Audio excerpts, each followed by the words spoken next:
Chapter 389, Selling Weapons 2. As soon as the man said this, Wen Kai's face darkened.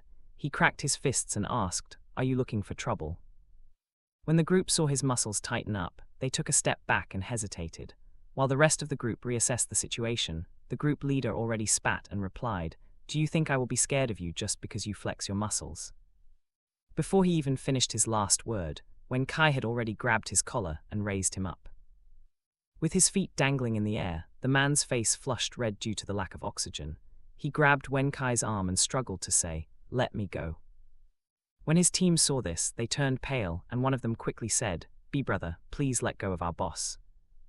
"We are wrong, please don't kill our boss, we will apologize," another man added.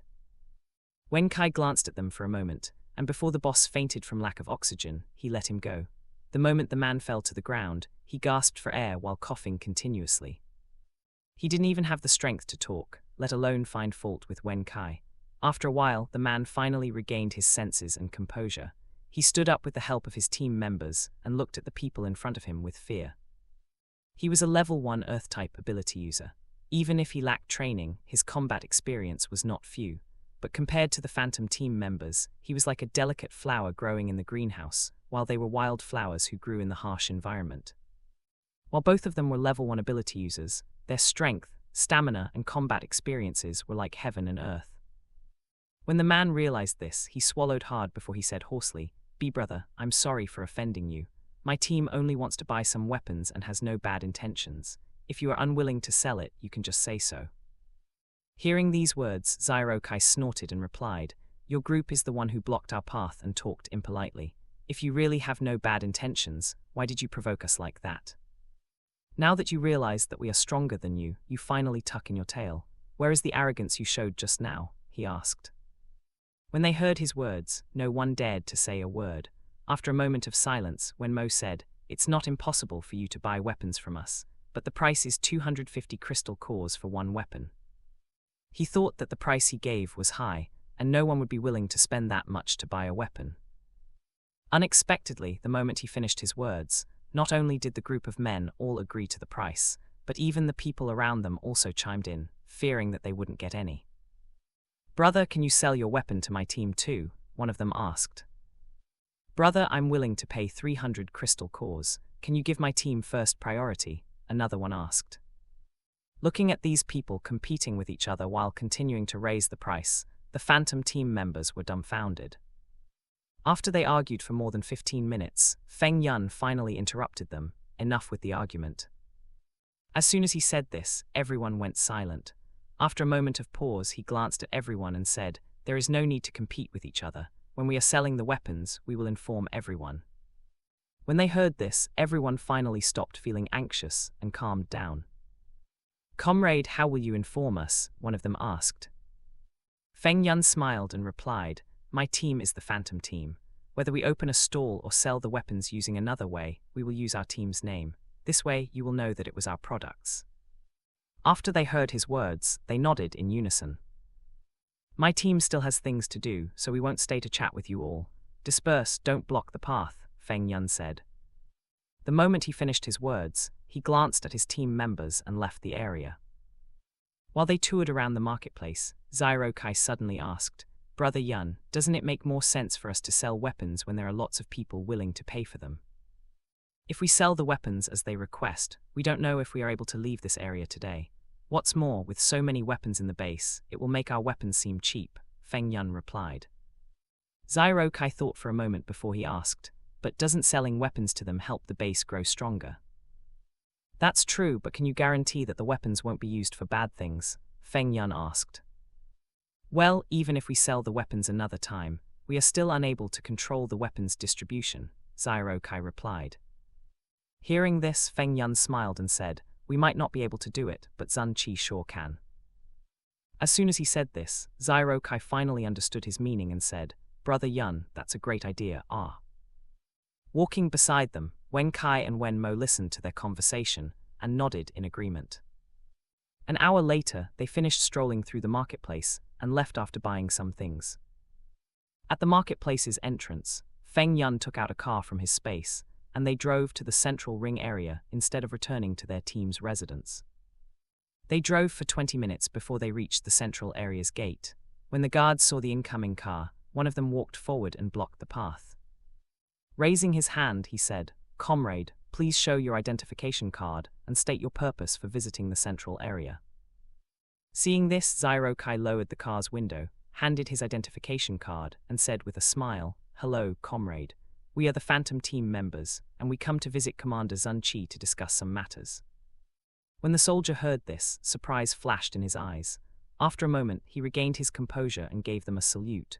Then he returned Zyro-Kai's identification card and said, "Comrade, please go ahead." Zyro-Kai took his ID card, then took out a box of protein bars from his place. He handed the box to the soldier while saying, "Thank you, comrade." The soldier was too embarrassed to accept the gift, but before he could refuse, Zyro-Kai had already driven away. Standing at the entrance, he could only shake his head helplessly.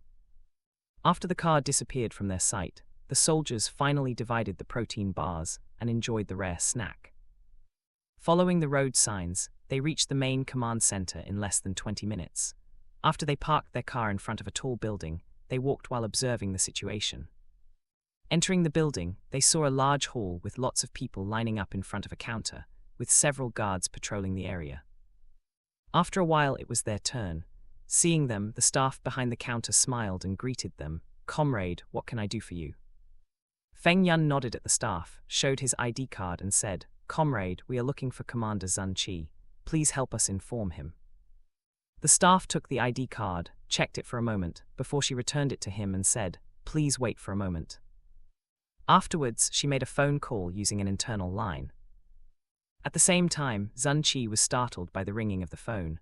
Pulled out from his thoughts, he placed the document down and picked up the call. "Hello, Commander, there is a group of comrades from the Phantom Team looking for you. Should we send them up?" When Zun-Chi heard that it was Jin Zuyan's team who was looking for him, he frowned as he thought that something bad had happened to him. "Send them up," he said, and hung up the call. Several minutes later, he heard a knock on the door and said, "Come in." As the door opened, Zyro-Kai, Feng Yun, and the Wen brothers entered. Seeing them, Zun-Chi stood up and walked toward the couch while gesturing for them to take a seat and said, "Everyone, please have a seat."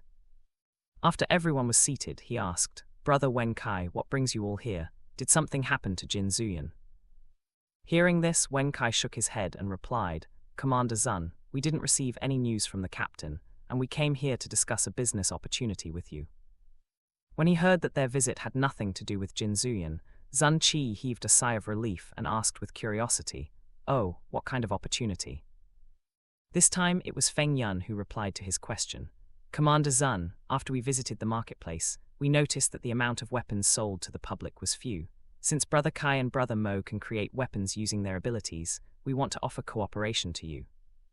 Recalling the report he had just read, Zun-Chi nodded and said, "We are indeed looking for a substitute for guns and more alternative choices for the guards and ability users." After a moment of pause, he asked, "I wonder what kind of weapons your team can make. Do you have any samples?" Hearing this, Feng Yun took out his airgun, metal bullets, CO2 cartridge, blade, and short sword from his space. Placing the weapons on the low table, he said, "We can make the weapons as per request for custom orders. As for mass orders, we will only sell blades, short swords, daggers, and spears." When Zun-Chi's gaze landed on the airguns, his eyes widened in surprise. He picked up the metal bullet, cartridge, and the airgun. Compared to the factory-made airgun, this one was fully made of metal and the weight was heavier. But for trained soldiers or ability users, this weight was still light. The metal bullets were well made and would have stronger attack power compared to the plastic bullets. After he checked the weapons one after another, he finally said, "All of these weapons are of good quality. The problem is only the Code 2 cartridge. We don't have any machine to refill the cartridge. Without a cartridge, this gun can't be used." Feng Yun smiled when he heard this and replied, "Commander Zun, for now, we can't sell the airgun yet. We will go out to find the machines needed to prepare the liquid Code 2 first. After we get it, then we will sell the airgun." Thinking about the factory near the city located south of Linen City, Zun-Chi said, "There is a gas factory located in Juji City. You can go there to see if you can get the machines you need." Hearing this, the Phantom Team members exchanged glances and nodded. Looking at Zun-Chi, Feng Yun said, "Thank you for your information, Commander Zun. Regarding the weapons, we plan to sell them through the base. We will give you a fixed price. and you can either use the weapons as rewards or sell them in the weapons hall or marketplace. Sun Qi rubbed his chin when he heard this and asked, "How many weapons can you produce in a month?"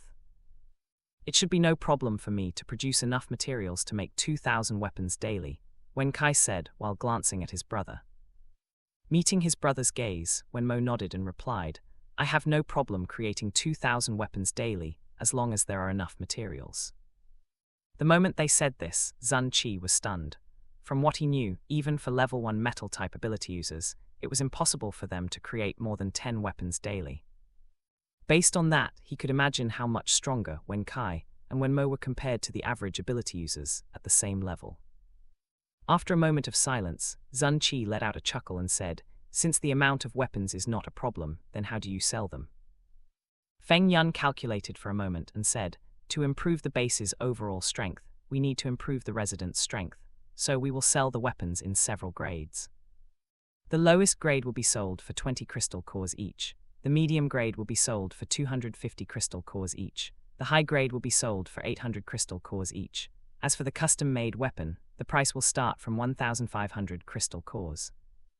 "Brother Yun, why does the price differ so much?" Sun Qi asked. "This is to prevent people with bad intentions from buying the weapons in large bulk and creating trouble. With different prices and grades, even if they want to get a high-grade weapon, they should see if they have the capability first," Feng Yun replied with a smile. After he learned about the reason, Sun Qi's eyes lit up with realization and he said, "So that's the reason. This is indeed a good idea. If the base buys the weapons for the guards and soldiers, we will sell the high-grade weapons for 100 crystal cores each," Wen Kai suddenly said. This time, everyone turned to look at him. The price he gave was so low that Feng Yun felt pain in his pocket, but considering that the guards were an important line of defense for the base, it was normal for them to sell the weapons cheaply to improve the base's defense. Sun Qi was delighted and said, "Then, we will order 25,000 short swords, 25,000 blades, and 50,000 daggers first. We will send the crystal cores over as soon as we finish counting them." Reaching out his hand, Feng Yun said, "No problem. We will send over the weapons in batches once a week." "Okay," Sun Qi replied as he shook his hand. After they settled the cooperation deal, the Phantom team members left the building and returned to their team's residence. They took a rest, had lunch, and started to produce the weapons. Meanwhile, Gu Shao's and Rong Mo were standing at the base's main entrance as they sent off Rong Kinyu. Looking at his cousin, Rong Kinyu patted her head and said, "Mo, don't worry about me. I will contact you when I arrive at the Yunshan City base. You have to be careful when you do things. Don't always do things without thinking about the consequences." Rong Mo lowered her head and replied softly, "I know." After a moment of pause, she said, "Cousin, you have to take care of yourself too. Make sure to avoid the rain." Rong Kinyu looked at her for a while before he nodded and said, "Okay." When he was done saying goodbye, he boarded his car and drove away. In the midst of the busy schedule, 2 days passed in the blink of an eye. At this moment, it had been a week since Zhao Lijai and Jin Zuyan went to explore the capital city and clear the zombies while collecting the supplies. Zra! Several metal spears flew toward Jin Zuyan at a fast speed, following the roar of a high-level zombie. Clang crack! Seeing the incoming attack, Jin Zuyan flipped his body midair while swinging his longsword, covered in his black flame, horizontally. The moment the blade touched the metal spears, it cut through them as if they were mud. The broken metal spears flew in several directions, piercing the nearby zombies and nailing them to the walls and ground. Standing 30 meters away from him, Zhao Lijai raised her hands and created several ice discs. With a wave of her hand, the ice discs flew toward her fiancé at a fast speed. After he broke the metal spears, Jin Zuyan turned his body and stepped onto the ice discs before he leaped into the air. Using the ice discs as footing, he rushed toward the high-level zombie. When the zombie saw him coming, it opened its mouth, and a large fireball flew toward the man in front of it. Jin Zuyan's eyes flashed for a moment as he muttered, "It's actually a dual-type zombie." Before he collided with the fireball, he slashed his longsword diagonally. Whoosh tilde boom! The fireball was split in half and flew to the sides, killing a large group of zombies instantly. Zra! The zombie let out a loud roar as it bent its knees. The next moment, it leaped into the air and swung its long, sharp nails. Clang crit! The attack was blocked by Jin Zuyan.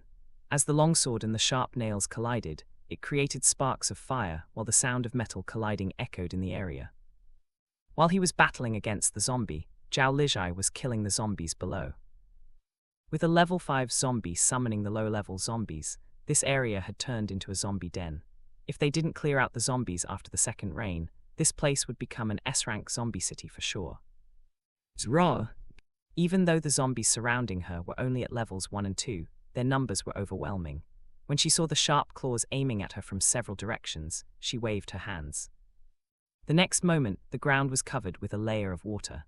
As she flicked her wrist, the water on the ground suddenly turned into sharp ice poles in the shape of cones. Crack, crack, crack. As the ice cones shot upward, they pierced the zombies, turning them into skewers in less than a second. Raw. With the ice cones blocking the zombies, Zhao Lijai bent her knees and jumped toward the nearest ice cone. Using the ice cones as stepping stones, she leaped into the air and created a large water ball. As the massive water ball floated above her head, she channeled her energy into it. The next moment, countless small water bullets flew out of the massive water ball and rained down on the surrounding zombies. Crack, crack, crack. The water bullets rained on the zombies like rainfall, raising a wave of wind and creating a thick layer of dust that obscured the sight. 2 minutes later, the attack finally stopped. When the dust finally settled down, the corner of Zhao Lijai's lips lifted. This attack was a good AoE attack, as it used less energy, but was able to clear a large number of zombies. While she was clearing the low-level zombies, Jin Zuyan had chopped off one of the high-level zombies' arms. Raw. The zombie raised its head and let out an angry roar. Before Jin Zuyan could land the next attack, the zombie spun its body and kicked his chest. Duog boom. The kick sent him flying and hitting the ground, leaving a deep crack. Cough. After coughing up a mouthful of blood, Jin Zuyan raised his head and saw a massive metal ball covered in fire fly toward his direction at a fast speed. Boom! The explosion shook the entire area as if it was hit with an earthquake, raising a thick cloud of dust as gusts of wind spread toward the surroundings. Hearing the noise, Zhao Lijai rushed over to check on her fiancé while shouting, "Brother Yan." Crack, boom. The next moment, the metal ball cracked, and Jin Zuyan appeared behind the zombie. Raw. Sensing the cold, killing intent, the zombie swung its arm at him. Crash. But before its sharp claw could touch Jin Zuyan's neck, the longsword covered in black flame had already chopped off its head. Black blood spurted like a fountain and stained the ground. As the head rolled to the ground, the black flame engulfed it, leaving only 2 crystal cores behind. Seeing that her fiancé was fine, Zhao Lijai let out a sigh of relief. She quickly went to him, held his wrist, and used her energy to check on his injuries. Feeling the slightly cool energy flowing in his body, Jin Zuyan smiled and said, "Aitg, I'm fine." After checking his injuries, Zhao Lijai took out a bottle of pond water from her space and handed it to him without saying a word. Noticing that his fiancé was sullen, Jin Zuyan held her hand and asked, "Aitg, are you angry with me?" Lowering her head, she said, "Brother Yan, I'm not angry with you, I'm just worried and sad. I always thought that I'm strong, but when you are in danger, I can't even help you. What if you?" Hearing this, Jin Zuyan hugged her and said, "Aitg, you are great. You can do many things that I can't do, so don't blame yourself. What's more, increasing your strength cannot be rushed or you would suffer backlashes. If something happened to you, what should I do?" Zhao Lijai went silent for a moment before she nodded and said, "Brother Yan, I understand." Jin Zuyan smiled and said, "We have cleared the zombies in this area. Let's take a break before we continue." Okay. The next moment, the two of them disappeared from the area and reappeared inside her space. After they took a bath and had their lunch, the two of them went to sleep. Meanwhile, Fuguari finally opened his eyes and woke up from his deep sleep in the grassland area. As he stared at the foggy sky, he reached out his hand and touched his throat. Parting his lips, he let out a hoarse voice, "Ah." Feeling the pain in his throat, he frowned and pushed himself up. He looked at his own hands for a moment before he raised his head and checked the surroundings.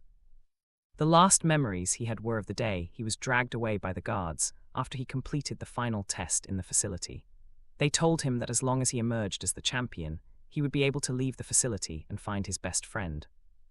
But after he killed all of the competitors and won the death match, he was locked inside a laboratory and injected with countless unknown drugs and liquids.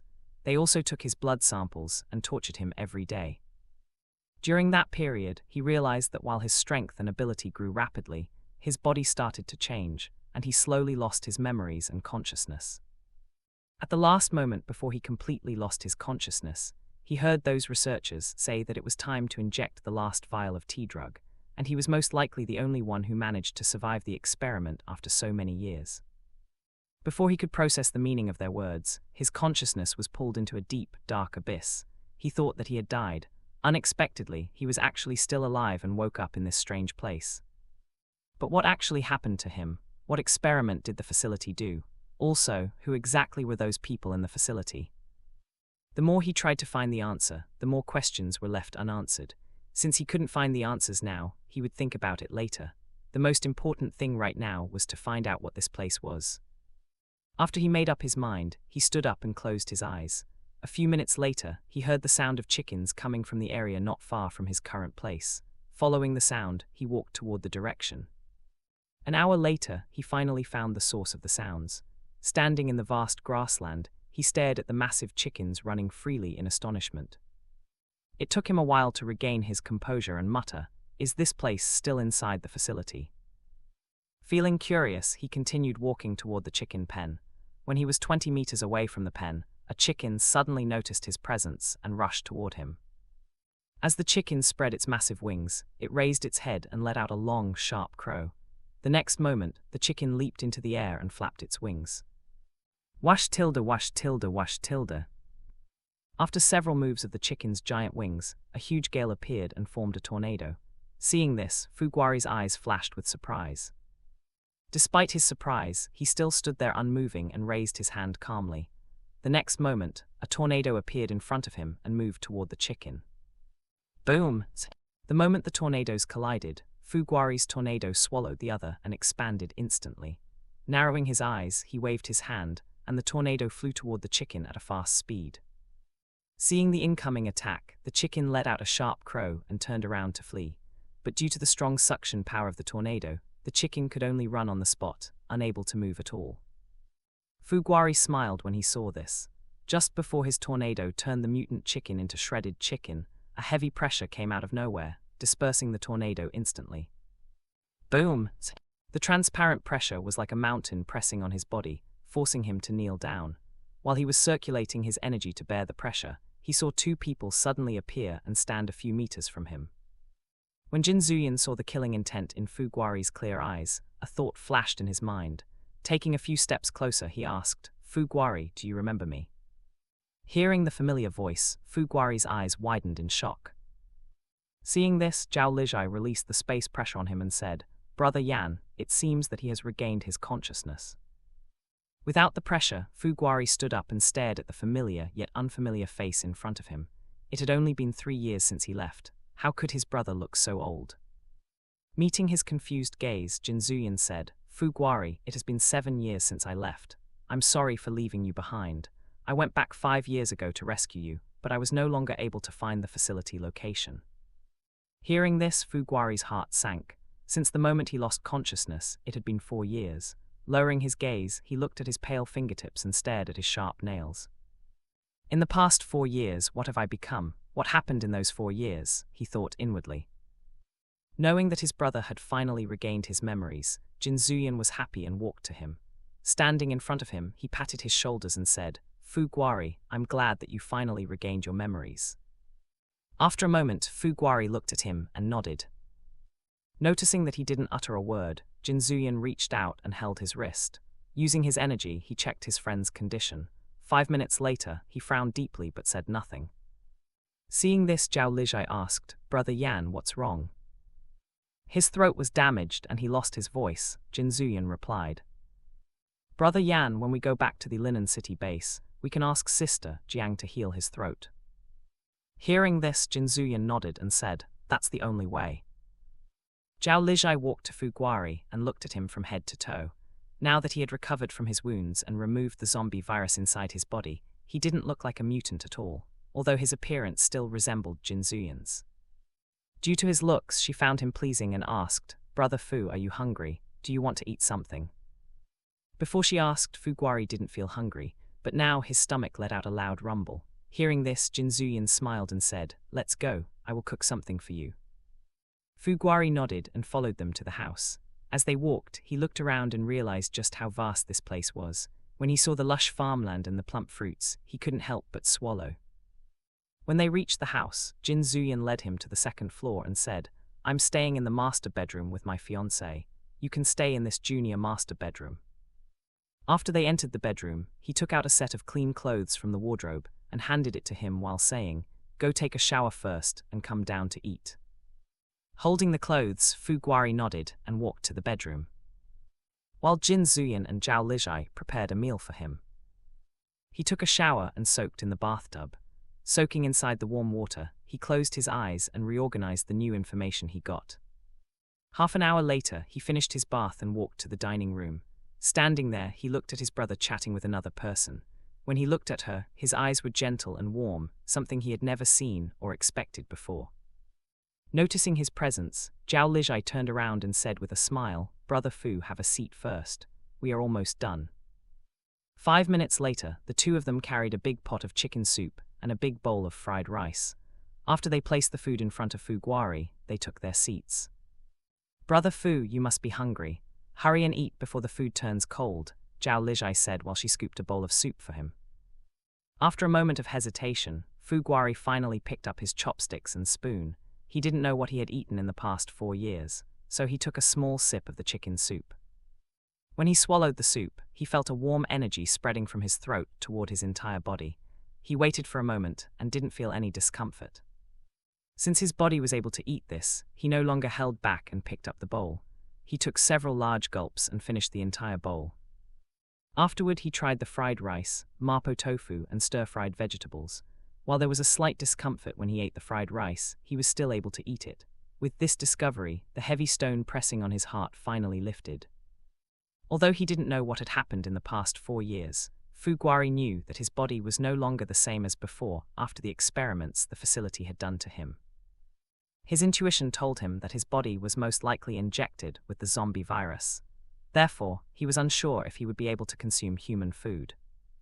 But after he regained his consciousness, he couldn't bring himself to consume human flesh like zombies.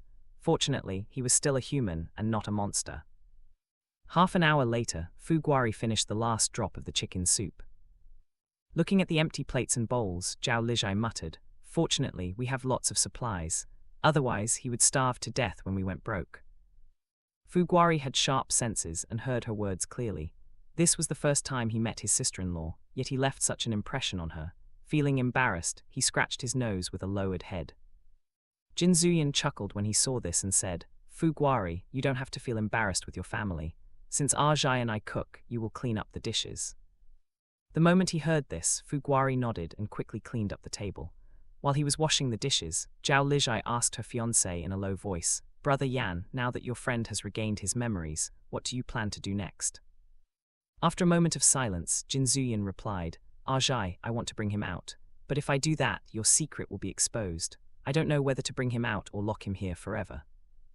Zhao Lijai was stunned by his words. She considered the pros and cons for a long time before she said, "Brother Yan, he is your friend and he has his own freedom. We have no right to lock him here, but I also can't trust him fully and expose my secret."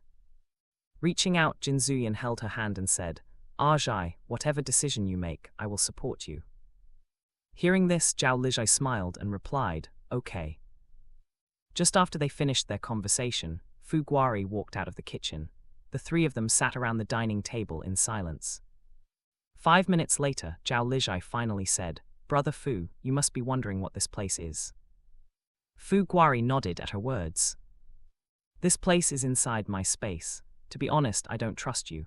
If I let you out, the possibility of you exposing my secret is not zero," Zhao Lijai continued. Hearing this, Fu Guari lowered his gaze to hide his surprise and unwillingness to stay in this place forever. Even though this place was beautiful and peaceful, he had things he had to do. Staying here was not something he wanted. Noticing his clenched fists, Zhao Lijai smiled and added, "But it's not impossible to let you out."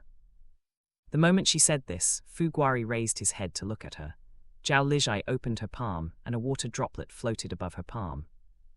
She showed the water droplet to him and said, "Brother Fu, as long as you swallow this water droplet, I will take you out." When he heard this, Fu Guari stood up from his seat, leaned forward, and swallowed the water droplet without hesitation.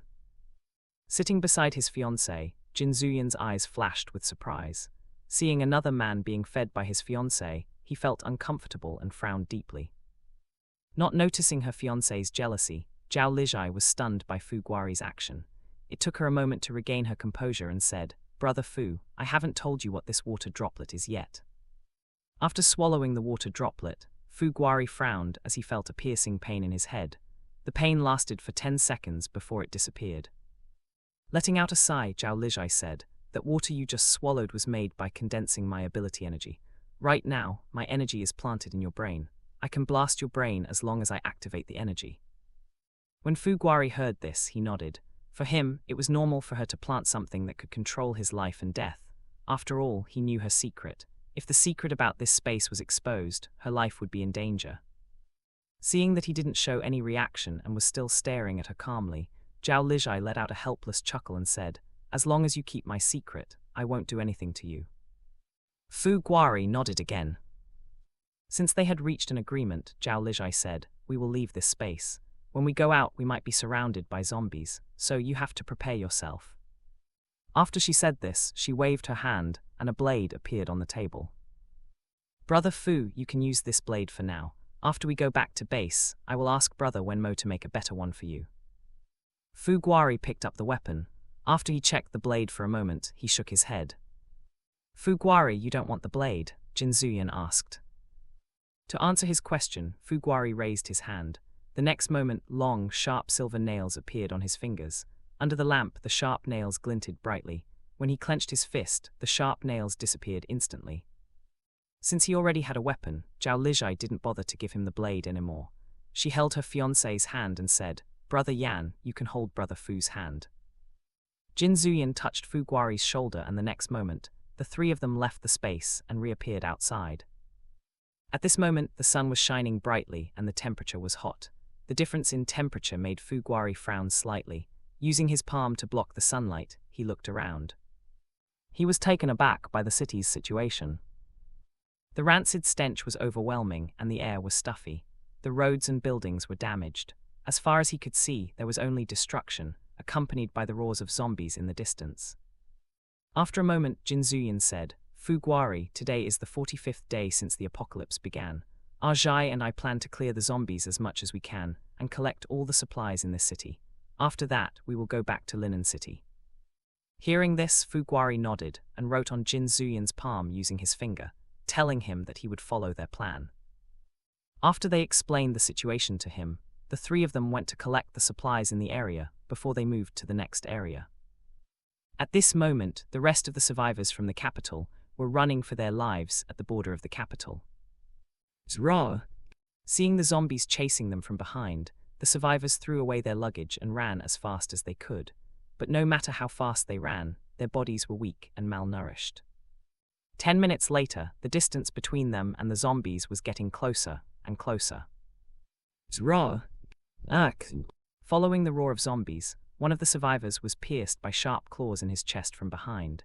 He lowered his gaze only to see blood seeping out from his chest, dyeing his clothes red. Before he could react, the rotten arm retracted while grabbing his heart. The next moment, the man fell to the ground with a thud and saw his family run away without looking back. Stretching out his hand, he used the last bit of his energy to crawl away. Unfortunately, before he could even move an inch, the zombies already swarmed him and started to feast on his flesh and organs. "Save me." The man's weak voice was soon engulfed by the roars of zombies.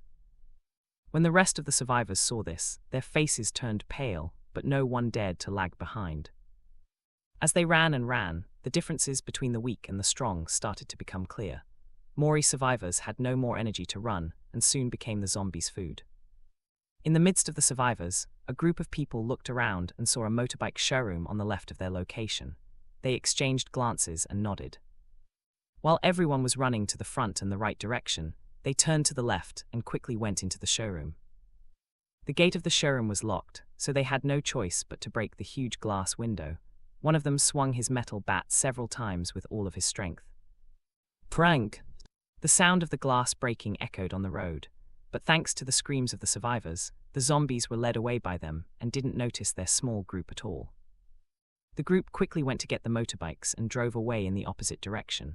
As they got further and further from the zombies and the survivors, one of them said, "Boss, we have to get more gas." Hearing this, a girl who was sitting on the back seat nodded and said, "There is a gas station 300 meters in front. We can get the fuel and restock our supplies there." When the group heard this, they increased their speed, and soon after, they reached the gas station. Unlike the huge number of zombies chasing after the survivors, the number of zombies in this place was less than 20. Seeing this, the girl said, "Everyone, let's clear the zombies first, then we can take a break in the minimarket." The group parked their motorbikes on the roadside and held their weapons tightly. Most of them were using metal rods, while the girl was using a military dagger. As soon as they walked closer, the zombies noticed them and turned around instantly. Opening their mouths, they let out a roar and rushed over. The girl took a deep breath and said, "Be careful." The moment she finished her words, she rushed toward the nearest zombie. Seeing the prey throwing herself at them, the zombies were excited and reached out their rotten arms. But before their claws could reach the girl, she disappeared suddenly. Crack! In a blink of an eye, the girl reappeared behind one of the zombies and stabbed her military dagger into the back of the zombie's head. After she stabbed the dagger, she twisted it and cracked open the zombie's skull. Black blood splashed on her dirty school uniform while she pulled back her dagger. Raw! Another zombie roared as it swung its arm at her back. Sensing the danger, the girl grabbed the dead zombie and spun around. Crash! The next moment, the sharp zombie's claws left a long, deep gash on the dead zombie's body. Using that zombie as a shield, the girl stabbed her dagger at the zombie's head and killed it instantly. While she was fighting several zombies, 5 men were working together to kill the rest of the zombies. 20 minutes later, they finally killed the last zombie and heaved a sigh of relief. "Damn it, these monsters are so hard to kill," one of the men said while wiping the sweat from his forehead. "Break their skulls and see if there is a crystal inside their brain," the girl said while she split open the zombie's head as if it were a watermelon. Seeing how calm she was, the group looked at her with a trace of fear in their eyes. They didn't know where she came from or what her name was. They met her on their way from the airport to the border. At that moment, she was walking alone on the roadside. Seeing that she was only a 17 or 18-year-old girl, the survivors invited her to join them. Due to her unkempt appearance and dirty clothes, no one paid much attention to her until a few days later, when she killed a fire-type zombie alone. After that fight, they finally realized that she deliberately stained her clothes with zombie blood, masking her scent. Since she was able to kill a fire-type zombie, she must be strong, so they decided to form a team with her. But even after they formed a team, they still couldn't shake off the feeling of danger whenever they were with her. When she stared at them, it was as if they were being stared at by a venomous snake. It took them another 10 minutes to check all the zombies' brains. Out of 27 zombies, they only found 2 transparent crystal cores. As per their agreement, the crystal core belonged to whoever killed the zombies. Since the crystal cores were found from the zombies killed by the girl, she pocketed the crystal cores without hesitation. Afterward, she dragged the zombies' corpses and piled them up at the entrance of the gas station and put some near the wall. Using the scent of the zombies, they would be able to hide their own scent. This way, they could take a break without worrying about being ambushed or trapped by the zombies. When they were done, the sky started to change color as the sun slowly set in the western horizon. The girl walked to the minimarket and pried open the lock. While she walked into the building, the rest of the group waited outside. They didn't know if there was a zombie inside the minimarket or not, so it was better to let her check the situation first before they went in. They thought that they hid their intentions well, but in fact, the girl already knew that her team members always guarded against her and used her as the scout to avoid calamity. Even though she knew that they couldn't be trusted, she didn't care much about it. After all, even her own biological father was able to discard her as if she was an abandoned chess piece, let alone strangers. The minimarket was only 30 meters square, but the shelves were packed. Since those people were still waiting outside, she waved her hand and collected everything into her space, leaving only several bottles of mineral water and several packs of crackers. After she was done, she went to the small room behind the counter. Raising her leg, she kicked open the locked door. Inside was packed with boxes. Seeing the supplies, she stored everything into her space without hesitation. When she walked out of the small room, she saw her so-called team members already wolfing down the crackers and drinking the water. She walked toward them and stared at them. The moment the men met her gaze, they stopped chewing instantly. After a moment, one of them took out a bottle of mineral water and a packet of crackers from his backpack. He handed them to her while saying, "Boss, there are only several bottles of water and several packs of crackers. You are a girl and didn't eat much, so we only saved this for you." The girl glanced at them but said nothing. She took the water and cracker and went to the counter. After she sat down on the only chair in the room, she started eating and drinking. When she was done, she closed her eyes to get some sleep. As for the rest of her team members, they could do whatever they wanted. Seeing that she didn't say a word about getting a smaller portion of the food, the group of men heaved a sigh of relief. They were grown-up men and needed to eat a lot. Therefore, they decided to give her a small pack of crackers and divide the rest of the food between themselves. After eating, they locked the door and blocked it using the shelves. Only after they were sure that the windows and door were secured did they dare to sit on the ground and get some sleep. While the group was finally able to get their rest, the survivors who were running toward other directions were not as lucky as them. For several reasons, the zombies were not dispersing. Instead, more and more gathered. After several hours of running, their legs finally gave up on them. As they no longer had the energy to run, they soon ended up as the zombies' food. In less than an hour, all of the survivors were torn apart by the zombies and died a horrible death. When the red moon rose into the dark sky, what was left was only pieces of torn clothes and sticky blood on the ground. As the zombies roaming around, the night deepened. Early the next morning before the sunrise, the girl had already woken up and went to check the warehouse at the gas station. Since the metal door was locked, she climbed into the warehouse through the small window located on the second floor.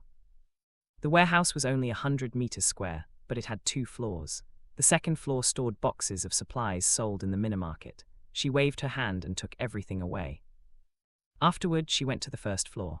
Besides rows of gas cylinders, there were more than 20 oil barrels stored inside. Each barrel contained around 160 liters of oil. Without hesitation, she took everything away. When she was done, she went out through the small window again and went to fill the motorbike's fuel. With so much oil stored in her space, she didn't have to worry about not having enough gas. At 7 o'clock, the sun rose higher, and the group of men finally came out of the minimarket. When they saw her already filling the gas, they quickly walked over, and one of them asked, "Boss, when did you wake up?" "I just woke up," the girl replied while checking her watch. "It's not early anymore, we have to leave now," she added. Since there was no more food in this place, they had to go to another place to get some food, so everyone nodded and went to get their backpack. 5 minutes later, several motorbikes left the gas station and drove to the border area. Half an hour later, the girl patted the man driving the motorbike in front of her and said, "Go to the right, there is a military base there." The moment the man heard this, his eyes lit up. If they could find more weapons, they wouldn't have to worry about being unable to protect themselves. He nodded and said, "Okay, boss." 2 hours later, they finally saw the military base's entrance. Unlike other places that were full of zombies, this place was empty while the gate was opened. The girl frowned when she saw this, but she didn't stop them. After entering the military base, they drove around for a while until they saw the warehouse buildings.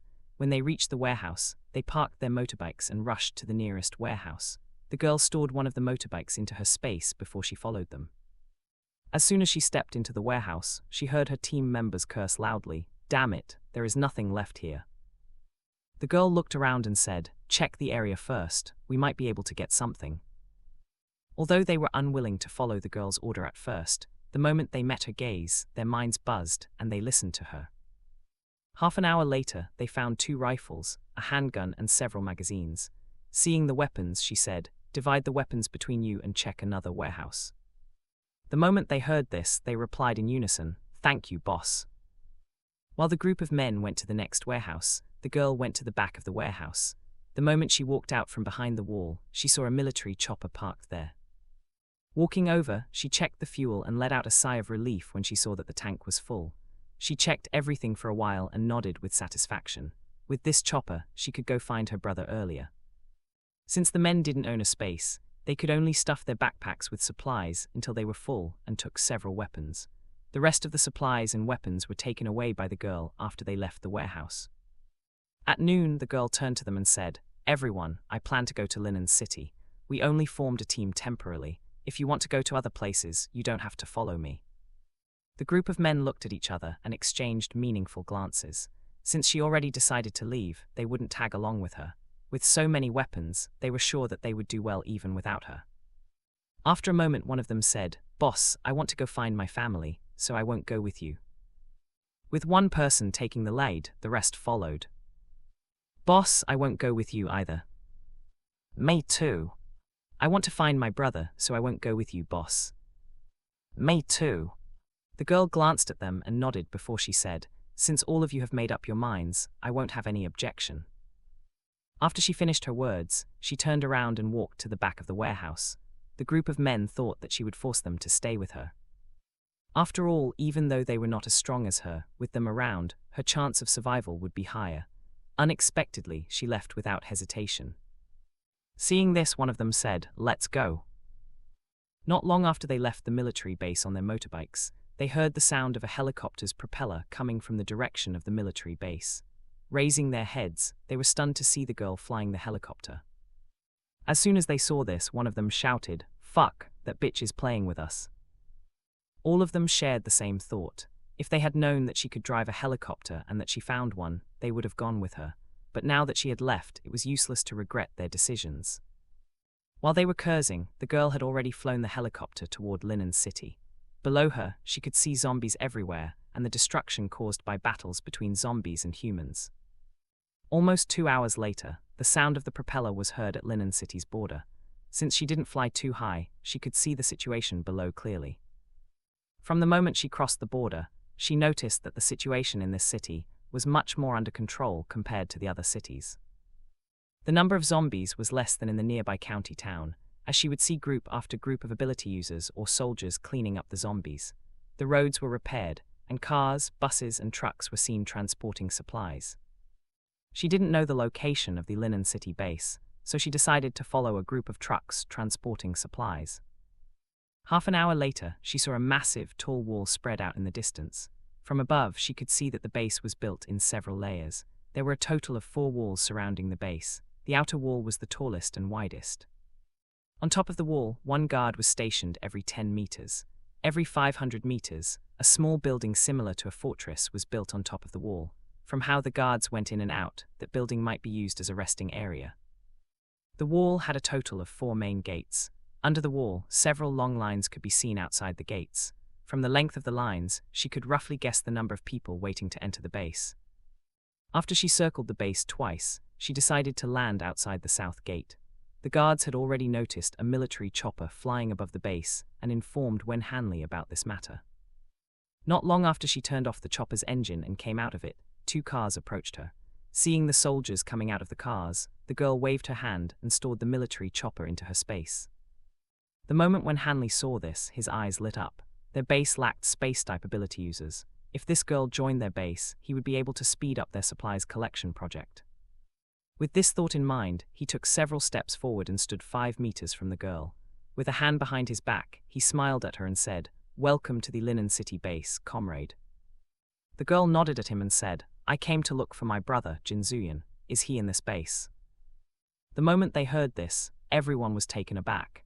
They never expected that this girl was the sister of the Phantom Team's captain. While everyone half believed the girl, when Hanley didn't show any reaction at all, he smiled and replied, "May I ask what your name is?" The girl took out her ID card and showed it to him. This ID card was issued by the government before the apocalypse. Most people no longer carried it with them, so when Hanley raised his eyebrows when he checked the ID card. He read the information for a moment and asked, "Comrade, did you make a mistake?" "What do you mean?" the girl asked him back. When Hanley returned the ID card to her and said, "Your name is Pei Yixi. You have a different surname from Captain Jin. How can you prove that you are his sister?" "My face and my blood are the proof," Pei Yixi replied calmly. Hearing this, when Hanley let out a chuckle and said, "Comrade, your face does resemble Captain Jin a little, but you resemble Pei Yijun, the young master of the Pei family, more. If you told me that your brother is Pei Yijun, I would believe you."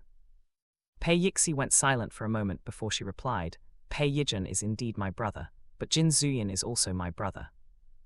When Hanley considered the possibility that Jin Zuyin might be the maternal cousin of Pei Yijun and Pei Yixi, to avoid making a mistake, he decided to take this girl back to the base before contacting Jin Zuyin to confirm her claims.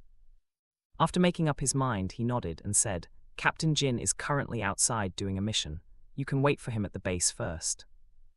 When she heard this, Pei Yixi frowned and said, "Is he really staying in this base? If you dare to lie to me, I will kill you." When Hanley met her gaze and replied casually, "It's your choice whether to believe me or not." After he finished his words, he gestured to the guards, and they returned to the base without bringing her with them. Standing there, Pei Yixi considered the pros and cons for a while before she decided to wait for her brother in this place. She walked toward the gate and joined the line, waiting for her turn. Half an hour later, when Hanley returned to his office and made a phone call using his satellite phone, not long after, the call was picked up and Zhang Yuan's voice was heard from the other side. "Hello. Vice Captain Zhang, there is someone claiming to be your captain's sister. She is currently lining up at the south gate."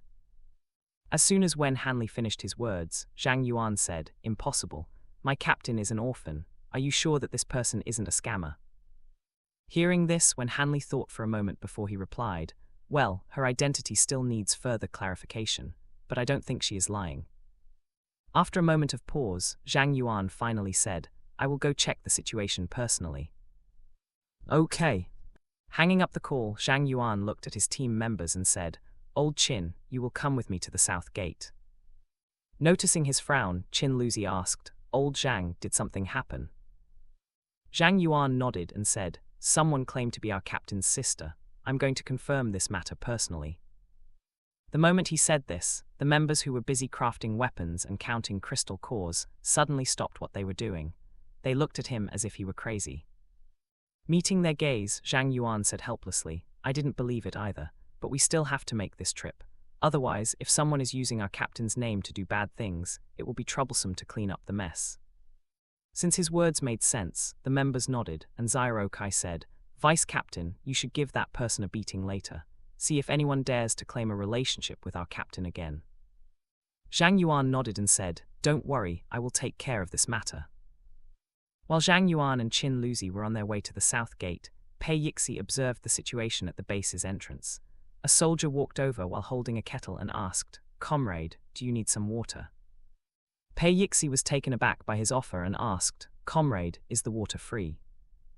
The soldier nodded and said, "The base provides 1 liter of drinking water for free every day for everyone." Hearing this, Pei Yixi took out an empty bottle from her space and asked again, "Comrade, how many people are living in this base? Does your base have enough water and supplies for everyone?" The soldier smiled and filled her water bottle while replying, "Even if we give 1 liter of water for free every day, you have to buy your own food. If you want more water, you can also buy it from the base." Pei Yixi thought for a moment and asked, "How much is it for a liter of water?" Hearing this, the soldier replied with a smile, "You can buy 2 liters of water with 1 point. For food, the price varies depending on the rarity." After a moment of pause, the soldier handed her water bottle back and added, "If you are a temporary resident, you can exchange a crystal core for 20 points. If you are a permanent resident, you can earn points by doing missions or working for the base." "Thank you for the information, comrade," Pei Yixi said and took her water bottle. "You are welcome," the soldier nodded and walked to the next survivor. 15 minutes later, it was finally her turn. When the staff saw her, she smiled and asked, "Hello, comrade. Did you come to the Linen City base for a visit or to stay here permanently?" Pei Yixi thought for a moment and replied, "I came to visit my brother." The staff nodded and asked her several questions about her information and recorded them in the folder. When she was done, she handed her a card made of wood and said, "This is your visitor ID card. Please keep it safe, as you will have to pay 25 crystal cores if you lose it.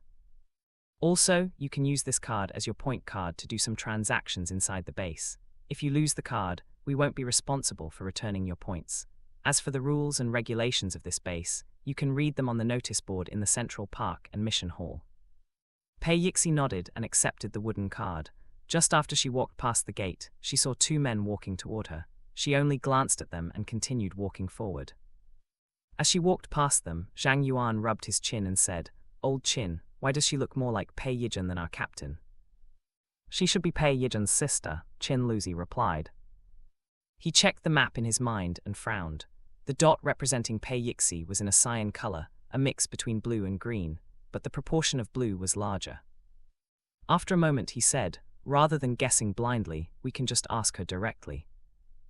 When he finished speaking, he chased after Pei Yixi in large strides. A few minutes later, he stood in front of her and said, Comrade, we're from the Phantom team.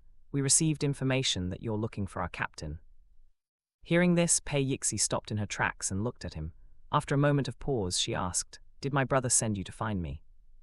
Zhang Yuan let out a chuckle when he heard her words and said, Comrade, our captain is an orphan. It's impossible for him to have a sister. Based on your information, you should be the daughter of the Pei family, who is also Pei Yijun's sister. Noticing his unfriendly tone, Pei Yixi said, Whether I'm Jin Zuyan's sister or not, it's not your place to judge. Where is my brother? I want to see him. Captain is on a mission. You can come with us first, Qin Luzi said. Pei Yixi thought for a moment before she nodded and said, Okay. The three of them walked to the roadside, and Zhang Yuan unlocked his car. After he took the driver's seat, Qin Luzi sat in the passenger seat. He buckled his seatbelt, glanced at Pei Yixi and said, Come up. Looking at the SUV, Pei Yixi opened the door and climbed into the back seat. The car left the entrance area and drove toward the central ring. Since they went to the residential area, they didn't have to undergo another inspection. 20 minutes later, they reached the Phantom team residence. After parking the car, Zhang Yuan said, You'll stay here for now. Pei Yixi got out of the car and stood outside the gate. She raised her head to look at the high wall surrounding the house. The next moment the gate opened, and Zyro Kai came out, saying, Vice Captain Brother Qin, you are back. After saying this, he observed the unfamiliar person and asked, Is this the one claiming to be the captain's sister? Pei Yixi looked at him and said, Hello, my name is Pei Yixi. Let's talk inside, Zhang Yuan said as he walked into the house. After they entered the yard, Zyro Kai locked the gate and followed them into the living room. The moment Pei Yixi entered, she saw a large group of people inside. She glanced at them and noticed that there were only 2 female team members, but there were a total of 9 children there. The rest of the members were male. Standing in front of them, Zhang Yuan said, Everyone, this is Pei Yixi. She came to visit our captain and will stay here with us until our captain is back. Hearing this, the members exchanged glances. Since the house had limited rooms, one room was shared by the children, one by the women, and the rest by the men. With her staying with them, Jiang Lixin said, Sister Pei, my name is Jiang Lixin. You can call me Sister Jiang. We have limited rooms, so you'll have to share a room with me and more. Pei Yixi nodded at her and said, Thank you, Sister Jiang. Seeing that her clothes were dirty and smelled like zombies, Gu Shaoz said, Sister Pei, you should take a bath and change your clothes first. We have a water-type ability user, so you can use the water freely. When she heard this, Pei Yixi didn't refuse and said, Okay. Rongmo stood up and said, Sister, let's go to our room. I have extra clothes. You can use mine first. Thank you, but I have my own, Pei Yixi replied. Hearing this, Rongmo looked at her and asked, Sister, you didn't bring anything with you. Are you a space-type ability user? Pei Yixi nodded and opened her palm. The next moment, a set of clean clothes appeared on her palm. When she clenched her fist, the clothes disappeared. Okay then, Rongmo nodded, and led her to their room on the first floor. After Pei Yixi left with Rongmo, Zhang Yuan turned to the members and said, Everyone, keep an eye on her. We don't know her true purpose for visiting our captain or why she claims to be his sister, so it's better to stay on guard. Vice Captain, she looks like Pei Yijun. Is she the Pei family's daughter? Chen Kai and Feng asked. Before Zhang Yuan could reply, Feng Yun said, She is Pei Yijun's younger sister, the only daughter of the Pei family's first branch. From what I know, she was a genius in mathematics and also a candidate for the position of Pei family head.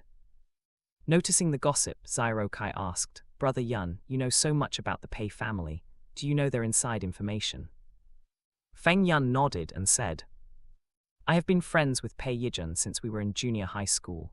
During those years, I visited the Pei family's mansions several times and learned about their family situation.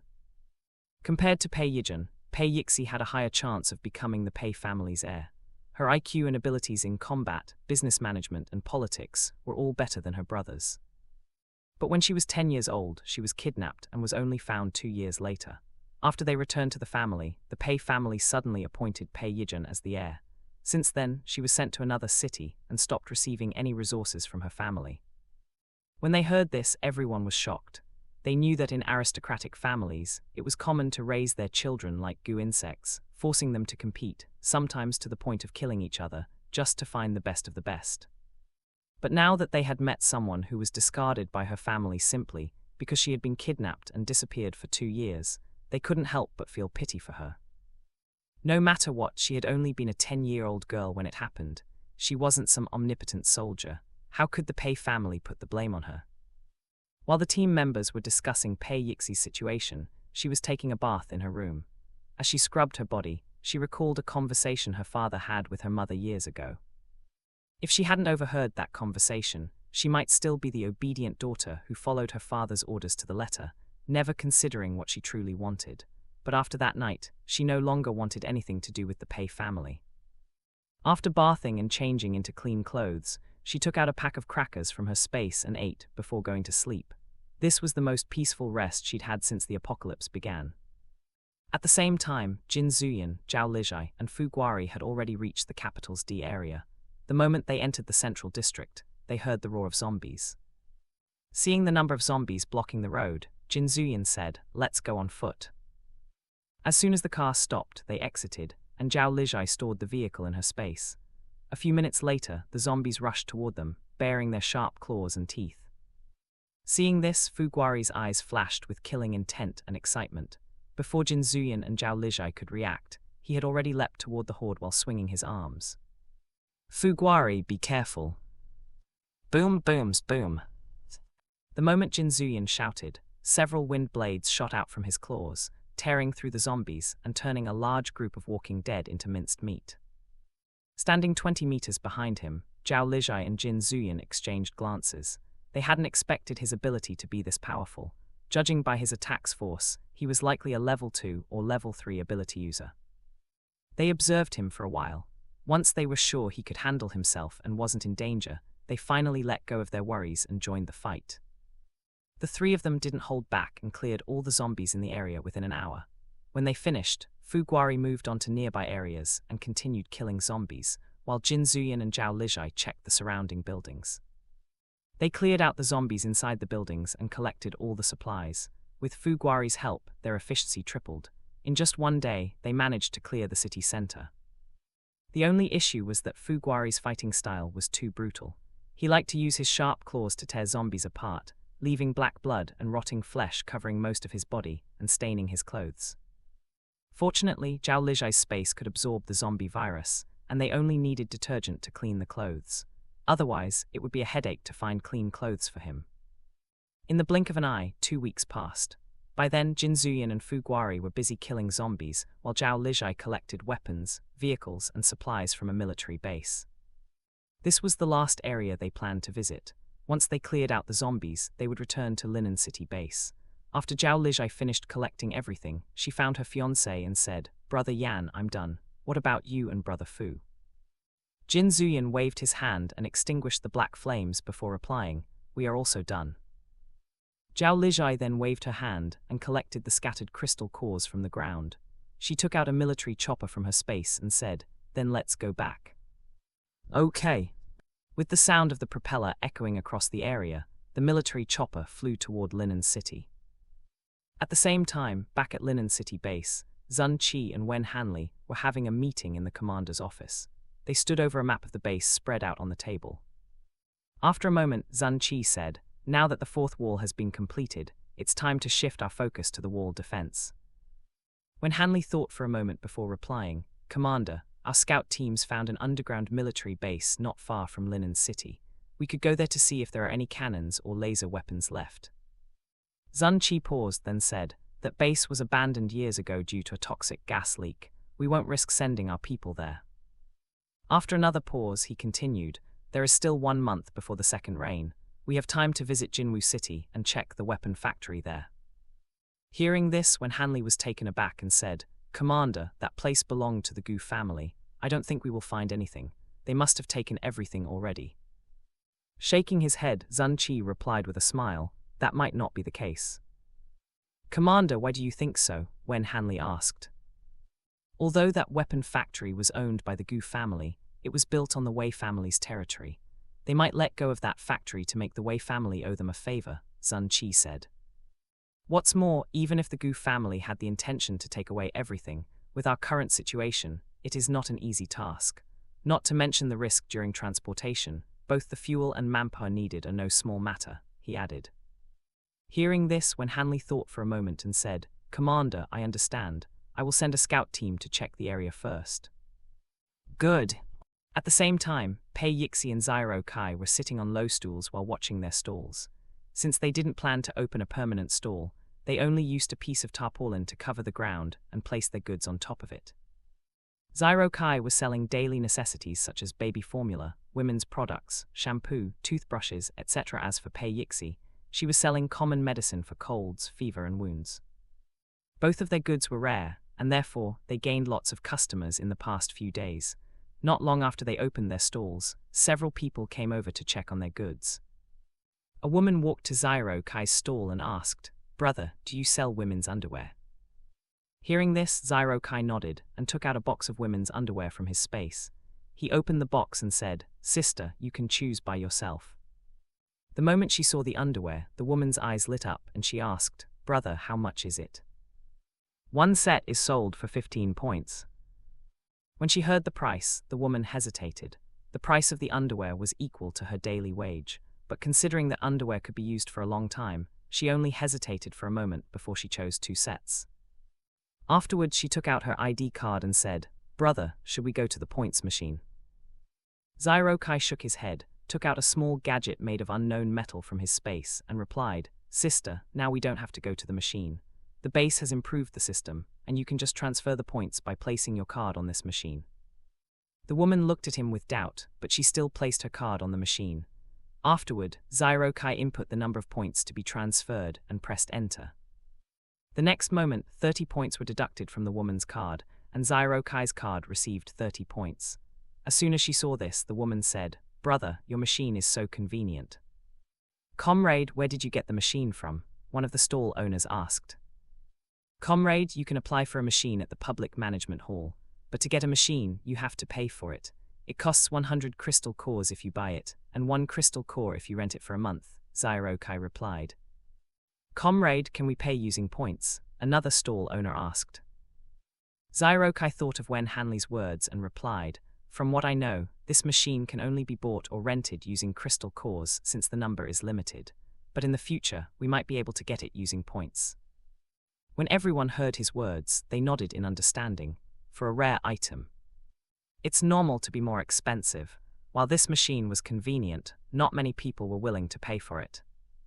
But for those who earned their living by opening stalls, this machine was a must-have item. Thanks to Zyro Kai's advertisement, the number of people applying for the machine reached 200 in one day. Compared to Zyro Kai, Pei Yixi's stall was more deserted. While medicine was important and rare, not many people were willing to pay a high price for it, and would rather endure the pain until they recovered.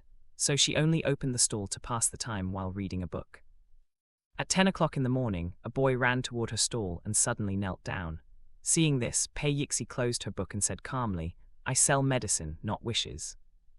The boy's body stiffened at her words, but after a moment he raised his head and said, Sister, please save my father. He's had a high fever for several days and needs medicine. If you save him, I'm willing to work like a cow and a horse to repay your kindness. Pei Yixi stared at the boy for a while before she said, Fever medicine is 5 points each. The boy clenched his fists and said with his head lowered, I have no points. Then you can buy 4 pills for 1 crystal core, Pei Yixi said. I don't have a crystal core either, the boy replied weakly. As soon as he said this, Pei Yixi opened her book and continued reading, saying, Since you are not buying, then don't block my stall. After she said this, the boy knocked his forehead on the ground and began kowtowing. Sister, please save my father, I beg you. Thud, thud, thud. The sound of the boy's head banging the ground could be heard clearly. The boy continued to kowtow until his forehead was bleeding, but Pei Yixi was unmoved. The onlookers stared at her, and some whispered while pointing at her, but none of this affected her mood at all. 10 minutes later, one of the onlookers could no longer bear to watch and said, Comrade, you have so much medicine. What's wrong with giving the boy some of it? Pei Yixi glanced at the man and asked, do you know what price I had to pay to get this medicine? The man went silent at her words. Everyone knew that medicine was rare and expensive because it was hard to find, and the locations were highly dangerous. Not to mention hospitals, even those pharmacies might not have medicine if they were located far from the city center. As for those with a complete selection, they were mostly in crowded city areas, making them dangerous zones. Seeing that the man said nothing, Pei Yixi said, if you want to be a good man, why don't you buy the medicine and give it to the boy? The moment she said this, the boy's eyes lit up. He quickly turned and kowtowed to the man, saying, brother, please save my father, I beg you. Thud, thud, thud. The boy kept kowtowing even though blood trickled down from his forehead. Everyone felt uncomfortable watching the boy. 5 minutes later, his face turned pale and his body swayed slightly. Before he collapsed, a pair of arms caught him, followed by a crisp, gentle voice, little brother, don't worry. Even if no one is willing to help you, I will. As soon as she finished speaking, the young woman helped the boy up and turned to look at Pei Yixi. Her gaze was full of accusation, as if Pei Yixi were a hateful villainess who committed the most unforgivable sins. Meeting her gaze, Pei Yixi said, fever medicine costs 5 points each. How many do you want to buy? The woman went silent for a moment before saying, I want 3 pills. This was the first transaction of the day, so Pei Yixi quickly took out her point machine from her space and said, please scan your card. While the woman transferred the points, she wrapped 3 fever pills using a small piece of paper. After confirming that the points had been transferred, she handed the medicine to the woman. As soon as the transaction concluded, she returned to her book and became engrossed in it. The woman was angry at being ignored, but she still remembered that the boy was waiting for her. Instead of giving the medicine to him, she said, let's go. I will go back and check your father's condition.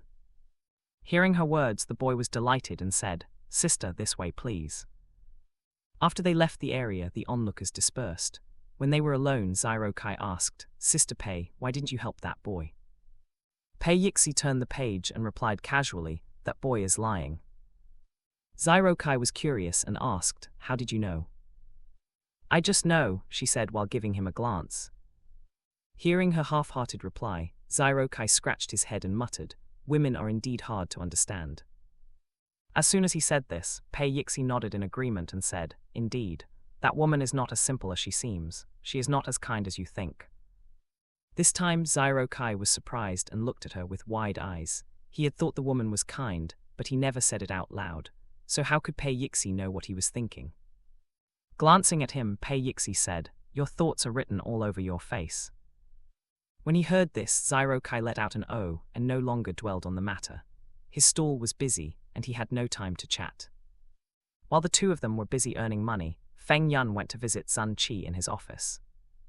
After a series of knocks on the door, the staff said, Commander, Comrade Feng Yun is here. Come in. Seeing him, Zun Qi signed the paper and walked to the couch. He gestured for him to take a seat and asked, Brother Feng, are you here to deliver the rest of the weapons? Feng Yun took his seat and nodded. With a wave of his hand, more than 100 wooden boxes were taken out from his space, almost filling the entire office. Commander Zun, these are the rest of the weapons. You can check them first, he said. Zun Qi waved his hand and said, I trust your team. After a moment of pause, Feng Yun asked, Commander Zun, have you considered my suggestion? I've discussed your suggestion with my team. We can help your team sell weapons, but we want 5% of the net income as a fee.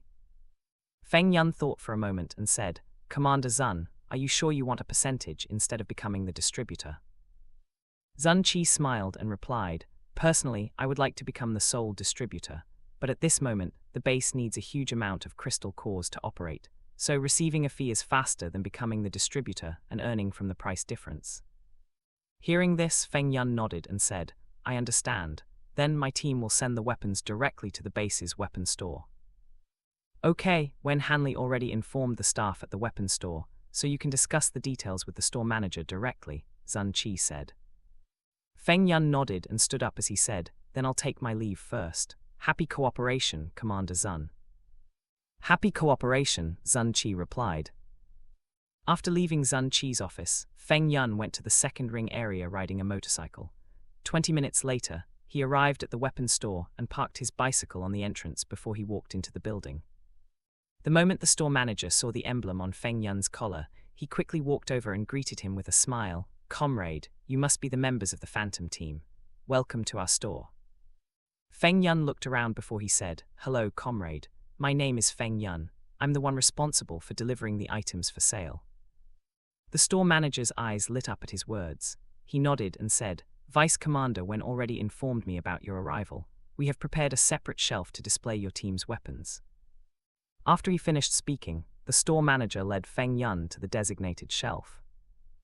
It was located at the center of the store, serving as a room divider, and was shaped into a circle with 1.5 meters high. The shelf was made of metal and glass, similar to a jewelry display counter before the apocalypse.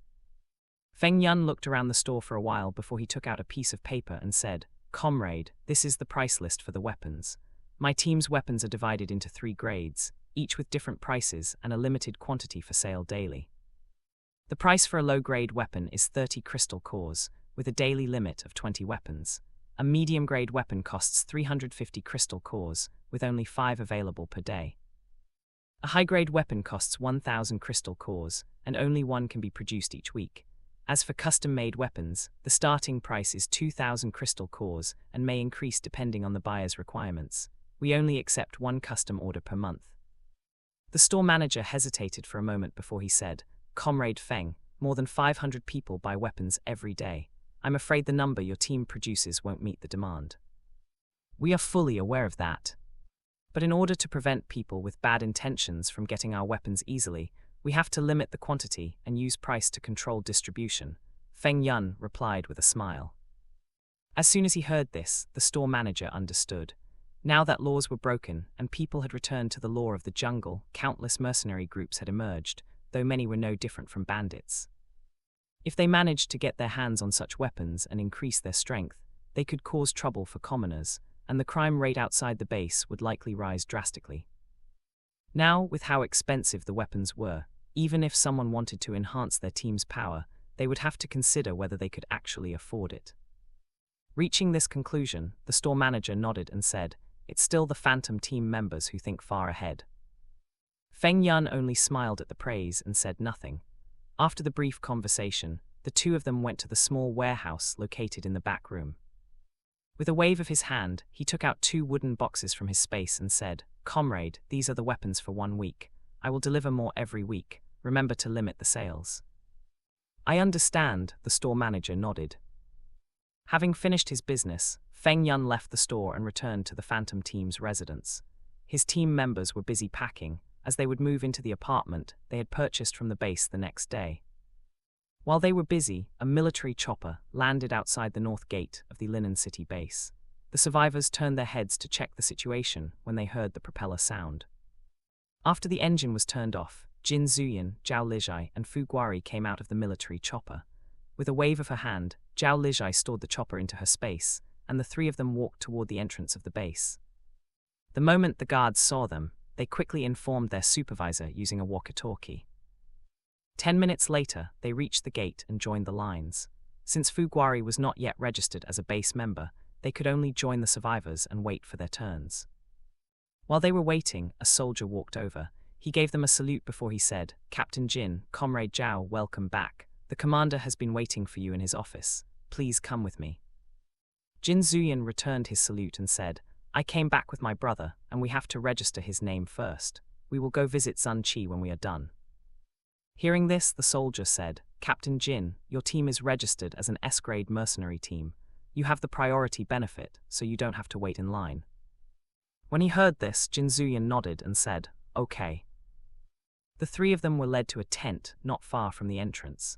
After they underwent inspections for wounds and infections, a soldier helped Fu Guari register his name as a Linen City base permanent resident. At the same time, Jin Zuyan also added Fu Guari's name to the Phantom team members list. In less than 20 minutes, Fu Guari received the Phantom team's emblem, an identity card, and a point machine. Seeing the machine, Zhao Lijai asked, "Comrade, what is the use of this machine?" "This is a point machine. With this machine, you don't have to go to the points port to transfer or receive your points. With this machine, it will be more convenient when you are doing a transaction," the soldier replied. Nodding her head, Zhao Lijai said, I want to buy 2 machines for me and my fiancé. How much is it? It costs 100 crystal cores each, the soldier said.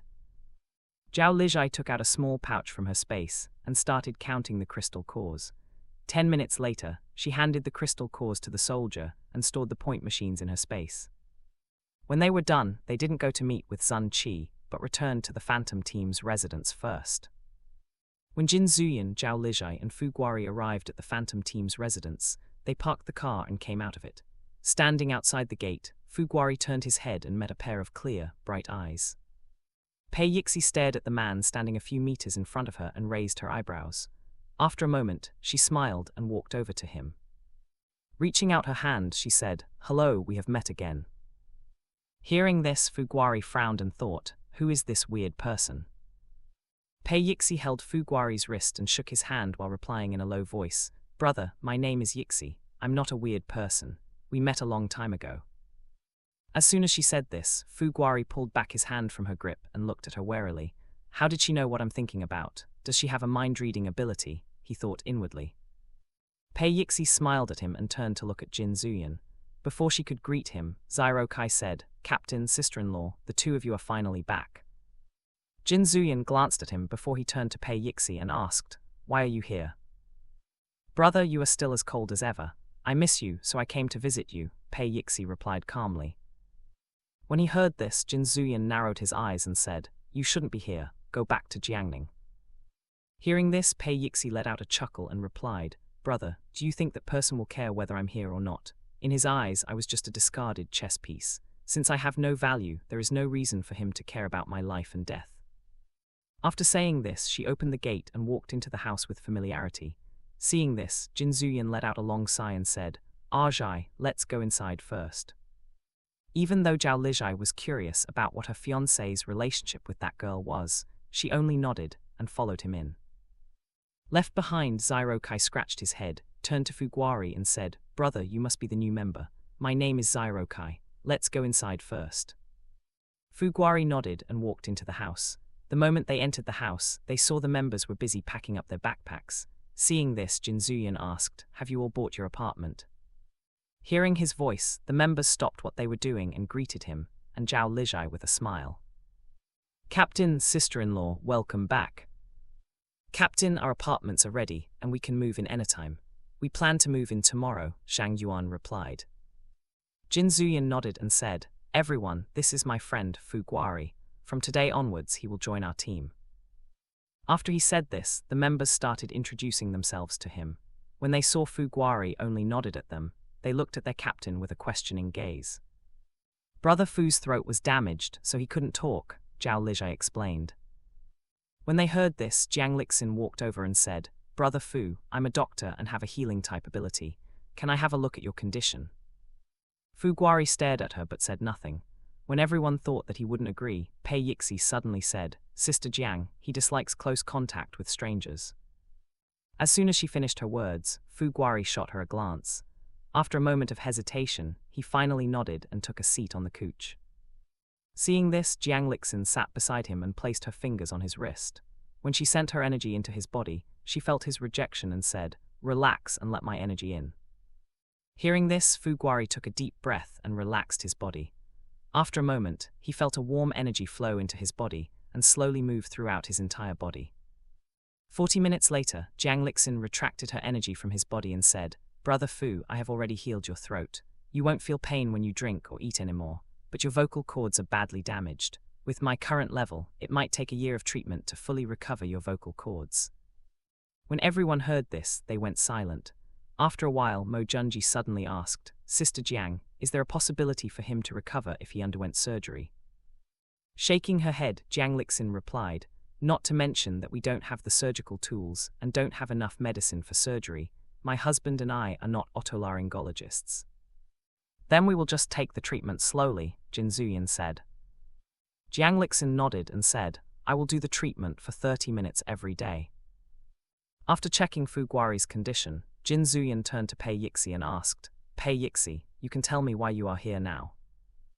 Meeting his sharp gaze, Pei Yixi sat across from him and replied calmly, That old man abandoned me for 8 years. I don't want to go back to Jiangning City and become his puppet anymore, so I have come to join your team.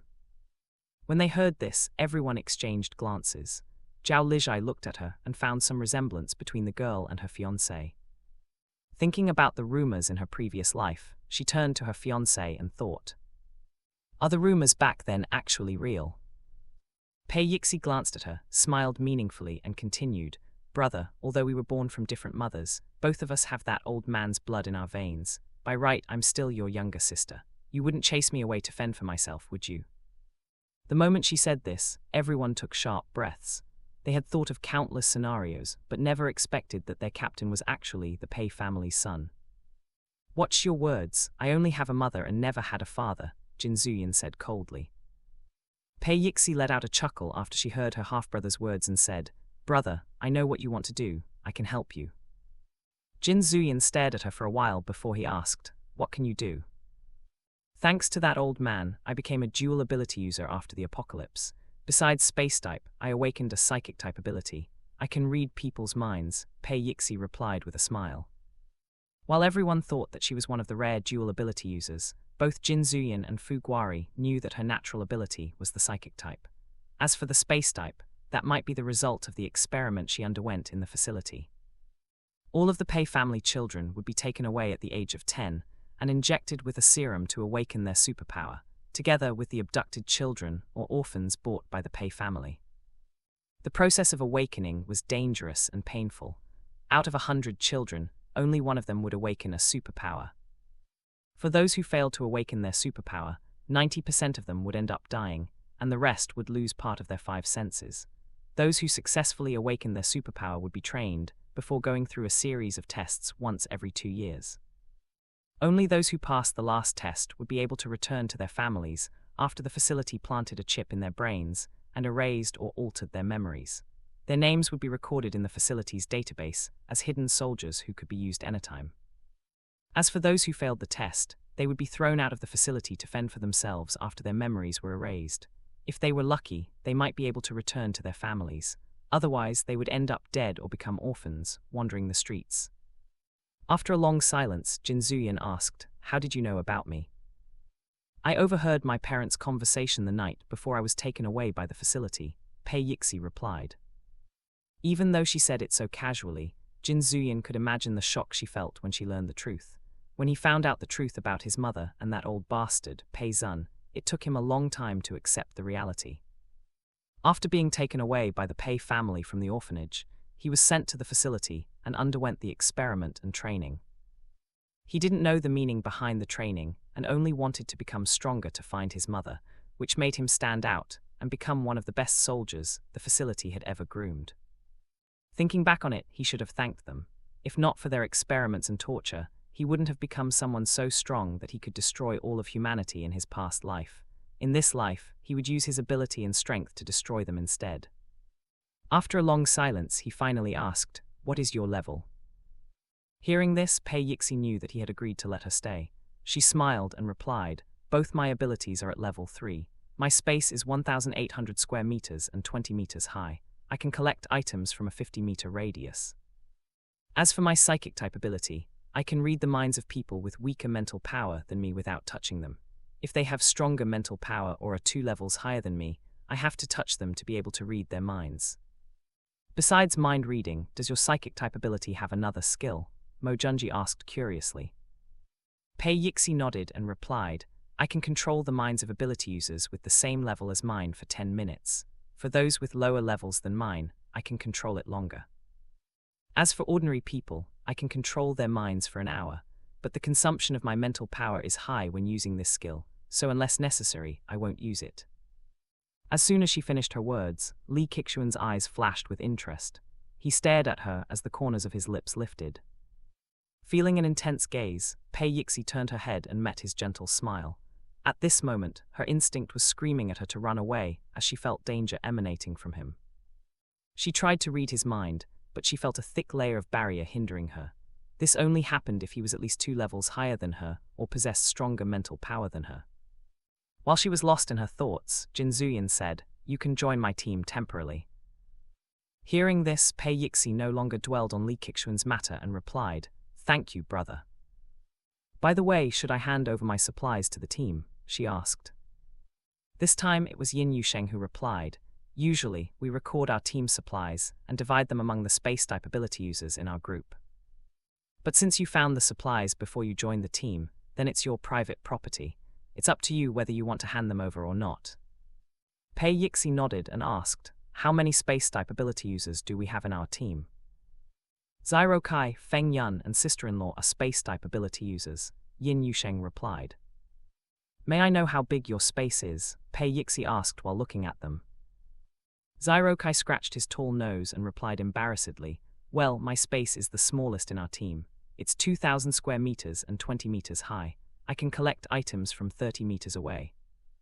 Are you level 4? She asked again. Shaking his head, Zyro Kai replied, I just broke through level 1 not long ago. Hearing this, Pei Yixi was stunned.